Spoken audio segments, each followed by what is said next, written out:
Coming up on Arirang News, the South Korean government says it's almost finished paying out all the money from the third round of pandemic relief funds. Those were mainly for small businesses and freelancers, with a fourth round expected to start at the end of this month. Prime Minister Chung Tae-gyun tells officials to come up with a system to give people time off work to get their COVID-19 vaccines, a measure he says would encourage participation. And the OECD elects as its new leader the former Finance Minister of Australia, Mathias Cormann. He'll be the first OECD chief from the Asia-Pacific region.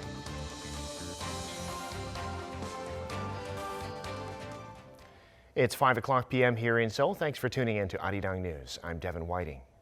To stop a potential fourth wave of COVID-19, the South Korean health authorities are going to be enforcing the virus prevention guidelines more proactively.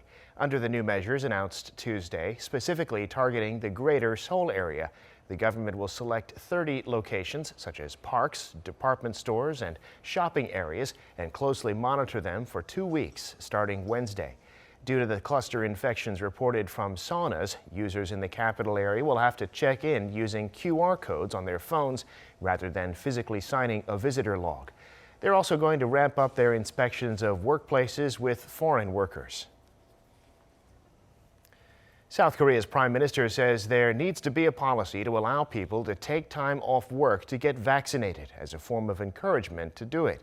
And he's asked officials to come up with a plan. Jang Tae-hyun reports. So that people feel safe about getting vaccinated, South Korea is planning to institutionalize time off work for vaccinations. Prime Minister Chung Se-gyun at a conference on Tuesday urged related authorities to make a plan so that people can take time off work when getting the shot. There's a fair number of people showing normal immune reactions such as fever or pain after getting the vaccine. We have to make a vaccination vacation policy so that people will get the jab. To speed up the COVID-19 vaccination process, patients and workers at nursing hospitals and related facilities aged 65 and above will get the AstraZeneca vaccine starting next week. And from April, people over the age of 75 and those working at facilities for senior residents and people with disabilities will get the shot. Starting from May, over 26,000 cabin crews flying on international flights will get their first dose. And in June, teachers, patients on chronic dialysis, and essential public sector workers like police officers, firefighters, and soldiers will be vaccinated. It's been 18 days since the first inoculation, and more than 600,000 people in the country have received their first dose of the vaccine. That's around 76% of the first set of priority groups. Jang Tae-hyun, Arirang News. President Moon Jae-in has apologized to the Korean people over the recent land speculation scandal involving officials at the State Housing Corporation, LH. Speaking at a cabinet meeting on Tuesday, he said the government will do its utmost to root out corruption and reinforce transparency and fairness in society. 국민들께 큰 심려를 끼쳐드려 송구한 마음입니다. 특히 성실하게 살아가는 국민들께 큰 허탈감과 실망을 드렸습니다. 공직자들의 부동산 부패를 막는 데서부터 시작하여 사회 전체에 만연한 부동산 부패의 사슬을 반드시 끊어내겠습니다. President Moon added that this case should be used as an opportunity for fundamental public sector reform. He called for better ethics in public service and systematic measures to prevent conflicts of interest. The government has so far identified 20 people suspected of using non-public information to make speculative land purchases before those sites were announced as part of housing development projects. Now, a year into the pandemic, the South Korean government has launched a website so that people can see in numbers the social changes the pandemic has caused. You can see data like the number of people taking public transportation or using food delivery apps, to name just a couple of them. Paeunji has more. The COVID-19 pandemic has impacted everyone's lives, and the government has launched a website that provides data on exactly how much it has changed our lives and the economy. The Finance Ministry and the Korea Development Institute said on Tuesday that they have launched a website called the COVID-19 Board. The website provides data on what has changed since the outbreak in 8 different fields, including consumer spending, life, education, public transport, and culture. For instance, since last August when stricter social distancing measures were put in place, more than 100 million people a month have used food delivery apps. And as more people started to work from home, the number of people using video conferencing apps has significantly increased as well. In January 2019, only about 5 million people used these services, but starting March last year, they became far more common. Nearly 10 million people started to use video conferencing apps in March, and in December, there were more than 33 million users in Korea. The website also lists the latest news on the COVID-19 situation in South Korea, such as the total number of confirmed cases and cases by region. The ministry said it hopes the website can help citizens understand the current trends caused by COVID-19. 배은지, Arirang News. South Korea's third round of pandemic relief funds have been almost completely paid out, now 97% complete, and the rest likely to be done by the end of this month. The next round is in the works and just needs to be funded by Parliament. Min Soo-kyun reports. South Korea is now making the final payments to people eligible for the third round of relief funds that started in January. The Finance Ministry on Tuesday specified the number of people who've got them and how much money has been paid in total. As of March 15th, 4.4 trillion won has been paid out to 3,655,000 people. This is a completion rate of about 96.6%. That's around $3.9 billion. By sector, the payments went to more than 2.8 million small business owners, or around 97% of those eligible. And the 681,000 freelancers and contract workers have all been paid. These groups got up to 1 million won, or about $880. There's still a shortfall for people providing home care services, with less than 60% having receiving their payments worth roughly $440. Payments to corporate taxi drivers, though, are almost done. The Finance Ministry said payments are still under review for those waiting, and they will be paid by the end of this month. It also said the fourth round of relief payments will begin promptly once the National Assembly has approved funding through the supplementary budget bill worth around $13.3 billion. Min Soo-kyun, Arirang News. According to the Bank of Korea, the country's import and export prices both went up last month. Export prices were up 3.1% from the month before, for the third monthly increase in a row. They were helped by strong shipments of memory chips. And compared to a year earlier, export prices were up 0.2%, the first on-year increase since mid-2019. Import prices jumped by 3.8% on month, mainly on rising oil prices. The OECD has elected a new Secretary General, the former Finance Minister of Australia, Mathias Cormann. He'll be the first OECD chief from the Asia-Pacific region when he starts the job on June 1st for a 5-year term. He's taking over from Secretary General Angel Gurria of Mexico. In Australia, Cormann has opposed initiatives on climate change, but said that as OECD leader, he will seek cleaner economic growth and effective action on climate change. And now our Yo Eun-jung has a few more economic headlines. China is seeing a recovery in manufacturing and retail. Global food prices continued to rise last month on more expensive sugar and vegetable oil. And U.S. President Joe Biden is said to be planning the first major hike in federal taxes in almost 30 years. According to the National Bureau of Statistics, China's industrial output was up over 35% in January to February compared to the same period last year.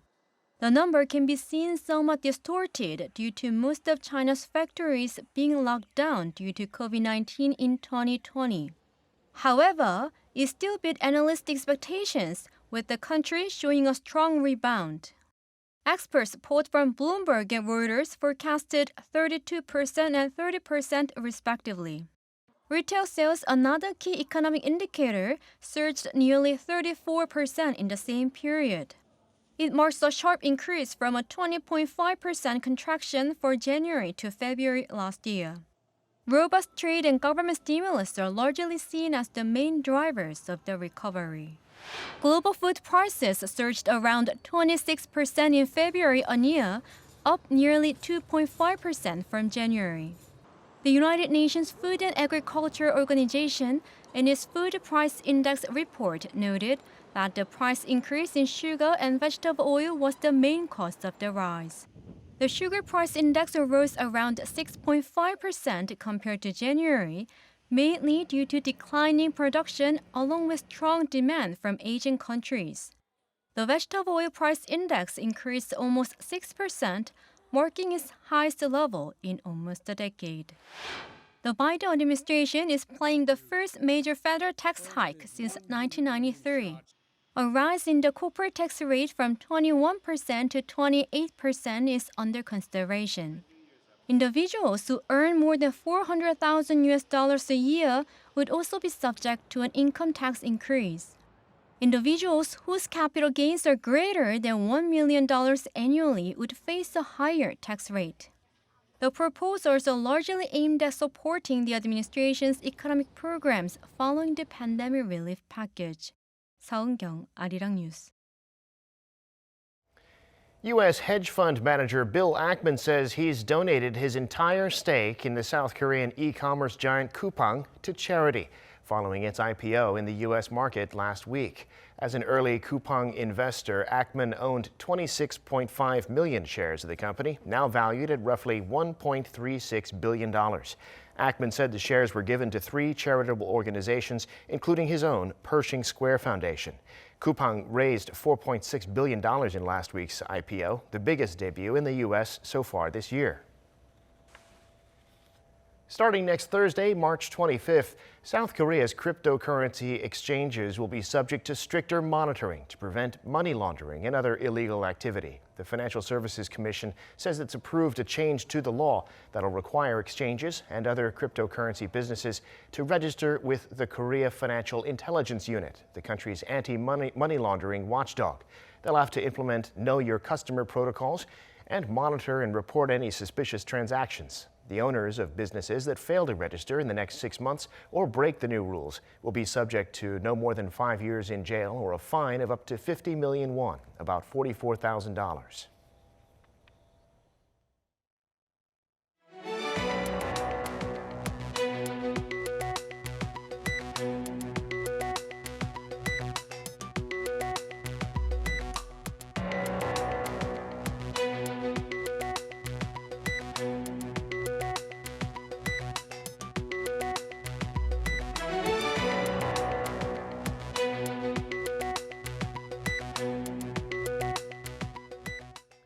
And time now for an in-depth look at the market news this afternoon. And for that, I'm joined on the line by Mr. Daniel Yu, global strategist at Yuan Securities. Mr. Yu, thank you as always for coming on today. Good afternoon. Well, investors are waiting to see what Fed Chair Jerome Powell says at this week's FOMC meeting. We should find out the results of that early Thursday, Korea time. Of course, the big question is whether there'll be any change to all the liquidity that's been flowing into the market or action to stop rates rising. What will you be looking for in this meeting? Yes, Jerome Powell will be talking about the overall economic condition and how the Fed will react to the current point in time. Obviously, the Fed's position will not change, and it will continue to support the growth. But if you look at the reopening of economy and the fiscal stimulus adding to the momentum of the recovery, market seems to saying that the inflation risk is still there, and maybe it actually has risen quite significantly, while the Fed chair is saying that the inflation pressure is relatively less and it's not troublesome at the current point in time. So clearly, we need to see whether the FOMC meeting will indicate that there will not be any changes to the monetary policies. And if you look at the current monetary policies, it is a zero interest rate environment, and it has a plan to continue to purchase about 80 billion of treasuries and 40 billion of mortgage-backed securities as the quantitative easing. And obviously that size has not changed, and it continues to happen over the course of the period. We like to see that inflationary worries or the concern will not be an issue as the Fed shows the data and how the things are moving in the right direction. The economy is improving, but inflation is not rising. If that kind of news comes through, then clearly the market can react to positively. However, if there's any indications that the tapering might be needed or Fed indicates that the inflation pressure is actually higher than expected, that would be quite negative implication for the global economy or global financial market and equity market as well. Well, on Wall Street, stocks did close higher overnight. A lot of those stimulus checks, it seems, in the U.S. are or will be heading straight into the market. The Dow, the S&P closing at new highs again. What's the story in the global markets? Yes, at the beginning of the market, it really didn't do much, but as it got to near the closing time, the market actually rebounded quite sharply. And Dow gained about 0.5%, S&P added 0.7%, and the one that has been underperforming, the Nasdaq, actually jumped by 1.1%. Clearly, the overall corporate earnings are the key issues right now. And if you look at the corporate earnings numbers, it looks very positive that the S&P is expected to show 27% growth in earnings this year, and the Nasdaq also is expected to show about 26% earnings growth. So these numbers are very positive for the overall market. And the question mark is that how fast the interest rate will rise. A higher interest rate environment means the less value for the equities.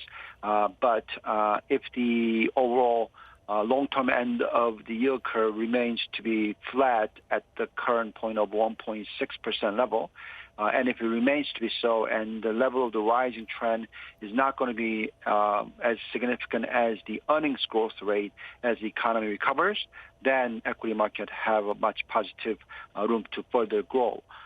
So I think we need to watch out for how much earnings growth and economic growth is expected versus how much interest rate will rise. Right now, we bet on the fact that the earnings growth and economic growth will be better than the interest rate rise, and therefore there will be further room for equity market to grow in the future. And Korean stocks higher too today, at least in part, it would seem, on the things you just mentioned in the U.S. and also the interest rates coming down from their recent highs. The Kospi up about 0.7% and the Kosdaq around 1.5%. Tell us about the local markets. Right. If you look at Kospi, it did go up by 0.7%, and the Kosdaq is up by 1.5%. If you look at the beginning of this year, Korean market will kind of tend to lead the global market. But ever since the mid-January, Korean market tends to follow the U.S. market trend. And if you look at the U.S. Nasdaq, it did show from peak to bottom about 12% correction. Kospi corrected a little bit less, but nevertheless close to 10% correction from the peak to bottom. Now, however, though, if you are seeing the Nasdaq index rising in the future with economic growth strong, then Korean market will follow. For example, if you look at the Nasdaq yesterday, the sector that led the market rise was the semiconductor segment. And obviously, Korea has a high dependency on semiconductor business as a percentage of export and percentage of GDP and also percentage of the market capitalization of Korean equity market.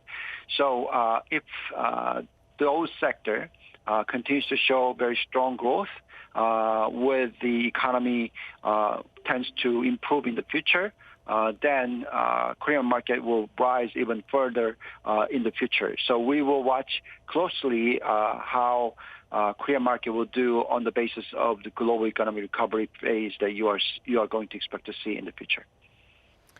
All right, Mr. Yuh, we'll have to leave it there for today. We'll be looking forward to catching up with you later in the week on the outcome of the Fed meeting. Thanks so much for sharing your insights with us, as always. Thank you very much.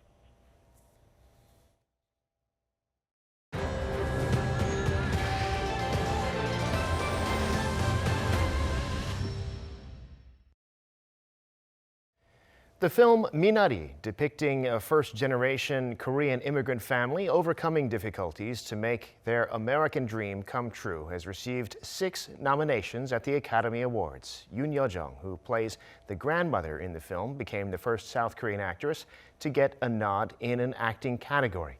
Our arts and culture correspondent Kim Bo-kyung looks at the significance of these nominations and talks to an expert. A film about a Korean-American immigrant family, Minari, is looking like a strong contender at this year's Academy Awards. On Monday local time, director Lee Isaac-chung's movie received 6 Oscar nominations, including Best Picture and Best Supporting Actress. Experts say it wasn't such a surprise given the film has shown the same momentum as Bong Joon-ho's Oscar-winning Parasite, garnering more than 90 awards and countless nominations already. The momentum has certainly built over the last few weeks, and Youn Yuh-jung in particular was winning a number of critic awards, and that gives it that kind of momentum that it needs. It's part of the awards conversation, and so Worth watching out for among the 6 nods is South Korean screen veteran Youn Yuh-jung's nomination for Best Supporting Actress, the first time in Korean film history, along with Steven Yeun for Best Actor. This recognition for the cast is an achievement that not even the Oscar-winning Parasite could manage. An expert says Youn got the nomination as her endearing and frank persona comes through on the screen. I never even dreamed about being nominated in Oscar. Oscar is far away from us because I'm born and raised in Korea, so very big event from some other part of the world. she's just incredibly natural, and I think any demanding performance that comes across as really authentic, I think really does attract a lot of attention, and she's just so beautiful in the film. It almost seems effortless. The category of Best Picture is filled with deserving competitors, such as Nomadland, which tells the story of a woman traveling throughout the United States in a van searching for work. Yet, anticipation is high for Minari's chances of winning the award, as the story shares moments of joy and sadness, and its themes connect with the audience. I think it's resonating in America, especially because it's a story about immigrants, and immigrants play a big part in the United States, and it's right that they're shown on screen. With the announcement of this year's Oscars nomination even triumphing where Parasite fell short on, the recognition of cast acting, eyes are on Minari, whether it will open up another door for Korean cinema. Kim Bo-kyung, Arirang News. And South Korea and the U.S. are a little over a week into their joint military drills. Now the sister of North Korea's leader has lashed out at Seoul, threatening to tear up the inter-Korean military agreement. The regime's also sent its first warning to the new administration in the U.S. Kim Da-mi has more.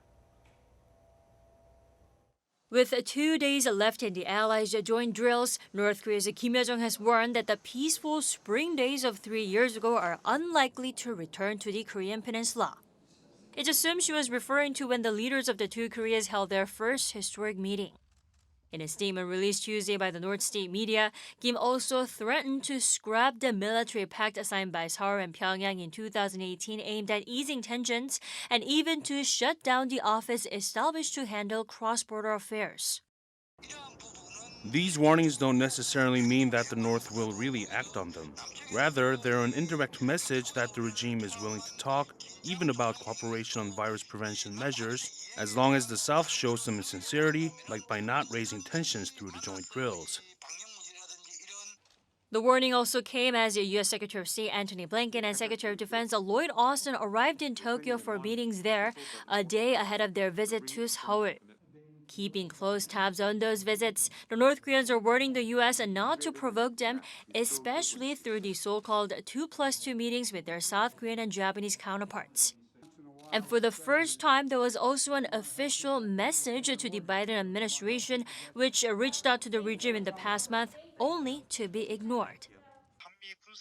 The North is sending a more impactful message to the U.S. by criticizing the joint drills and by making inter-Korean ties more rocky. It's also reaffirming its long-held stance that there will be no talks unless sanctions against the regime are lifted.